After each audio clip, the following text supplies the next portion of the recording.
नमस्कार दोस्तों, 4 अगस्त 2025 को एक न्यूज़ फ्लैश होती है। दिल्ली कोर्ट ने, स्पेशल एमपीएमएलए कोर्ट ने सीबीआई की क्लोजर रिपोर्ट को मानते हुए सत्येंद्र जैन जी के खिलाफ, पूर्व मंत्री के खिलाफ केस बंद कर दिया।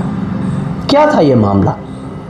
सीबीआई ने 2019 में दिल्ली गवर्नमेंट की विजिलेंस विंग के द्वारा एक शिकायत दर्ज की जाती है कि पीडब्ल्यूडी में एक भर्ती घोटाला हुआ है और ये सो कॉल्ड भर्ती घोटाला सत्येंद्र जैन जी के माध्यम से हुआ है। सीबीआई ने सुपरमैन की भूमिका निभाते हुए तुरंत केस को अपने अख्तियार में लिया और इसकी इमीडिएट इंक्वायरी, इमीडिएट जांच शुरू कर दी।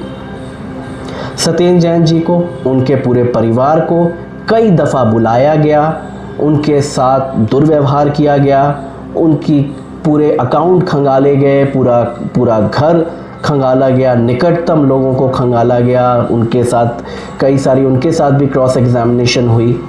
लेकिन अंततः हुआ क्या?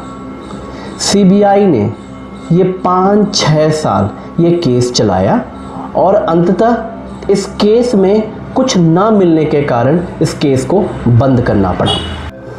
हाल फिलहाल में देखा गया है कि किस तरह से केंद्र सरकार ऑपोजिशन पार्टी और उनके लीडर्स के साथ स्कोर सेटल करने के लिए इन एजेंसियों का इस्तेमाल करती हैं, चाहे वो सीबीआई हो, आईटी हो, ईडी हो, डिफरेंट डिपार्टमेंट हो। उनका इस्तेमाल किया जाता है पॉलिटिकल पार्टीज़ के साथ, या तो दबाव बनाने के लिए, पॉलिटिकल स्कोर सेटल करने के लिए, अंततः या तो उनको तोड़ के बीजेपी या अपनी पार्टी में शामिल करने के लिए। नरेंद्र मोदी जी ने और अमित शाह जी ने इन एजेंसियों की गरिमा को कितना गिराया है, अब यह बात किसी से छुपी नहीं है। अब इन बातों को कोर्ट भी बड़े संज्ञान में ले रही है और सख्त टिप्पणियां कर रही हैं इन एजेंसी के व्यवहार पे, इन एजेंसी की जांच प्रणाली पे। किस तरह से तमिलनाडु के खिलाफ जो केस था ईडी का, उसमें देखा सुप्रीम कोर्ट ने किस तरीके से ईडी को सख्त टिप्पणी की, उसकी कार्यप्रणाली पे प्रश्न चिन्ह उठाया और बोला कि किस तरह से ईडी बिना किसी बायस के काम कर रही है और एक पॉलिटिकल टूल बन के काम कर रही है। अरविंद केजरीवाल की बेल हियरिंग में भी यही हुआ। सीबीआई और ईडी पे किस तरह की टिप्पणियां की गई, हम सब ने देखा। Supreme court, high court, lower court की ऑब्जर्वेशन इन एजेंसियों को लेकर क्या रही? सीबीआई को वापस से पिंजड़े में कैद तोता बोला गया, ईडी को वापस से बोला गया कि बिना किसी भेदभाव के काम करना ही उपयुक्त है। अब सुप्रीम कोर्ट ने एक सख्त टिप्पणी करते हुए ईडी को कहा है कि ED is behaving like a crook.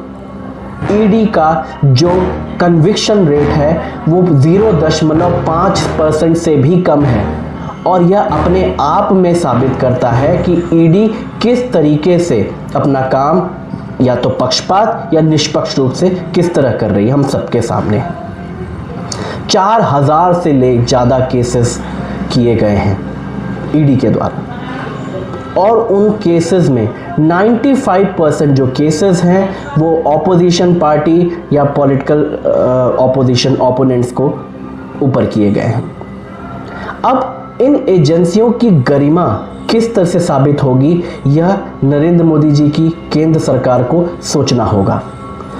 लेकिन एक प्रश्न है जिसका जवाब हम सब जानना चाहते हैं और सुप्रीम कोर्ट ने भी ये बात कही कि लगातार आप 5-6 साल तक एक व्यक्ति के खिलाफ केस चलाते हैं, उनको मेंटल हैरेसमेंट देते हैं, उसके बाद जेल में भी डालते हैं और इसके बाद फाइनली आप अपनी क्लोजर रिपोर्ट में ये बात मेंशन करते हैं कि इनके खिलाफ कोई सबूत नहीं मिले, कोई प्राइमा फेसी कोई इस तरह के तथ्य सामने नहीं आए, जैसा हमने सत्येंद्र जैन जी के केस में देखा।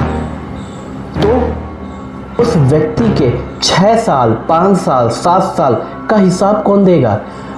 उस व्यक्ति के द्वारा या उसके परिवार के द्वारा जो मानसिक प्रताड़ना, शारीरिक प्रताड़ना सही गई, सामाजिक प्रताड़ना जो हुई, उसका जवाब कौन देगा? उन बच्चों को, उन परिवारों को, उन लोगों को कौन इस बात का जवाब देगा कि हमसे गलती हो गई? इस बात के लिए भी केंद्र सरकार को आंसरेबल तो होना पड़ेगा। इसलिए एजेंसियों की स्वायत्तता बनाना अब एजेंसियों के हाथ में खुद है। इंडियन डेमोक्रेसी में इन सभी इंस्टीट्यूशंस का एक बहुत महत्वपूर्ण रोल हो, चाहे वो इलेक्शन कमीशन हो, चाहे वो सीबीआई हो, आईटी हो, ईडी हो, सुप्रीम कोर्ट हो, लेजिस्लेटिव हो, ब्यूरोक्रेसी, सबकी अपनी अपनी जिम्मेदारियां हैं। लेकिन अगर कोई किसी की जिम्मेदारी या अपनी जिम्मेदारी नहीं निभाएगा तो इसका जवाबदेह वो खुद होगा।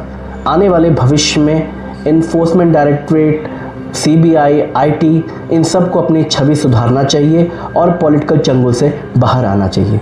जय हिंद, जय भारत। साथियों, YouTube वीडियोस का ये सिलसिला हमेशा इस तरह आप सभी के साथ चलता रहेगा।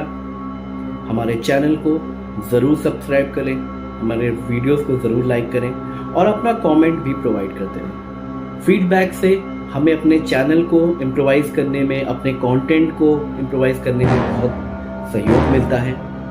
हमारे अपकमिंग वीडियोस क्या आने चाहिए, इसमें भी अगर आपका फीडबैक हमें टाइमली मिलता रहेगा तो we can grow all together as a community.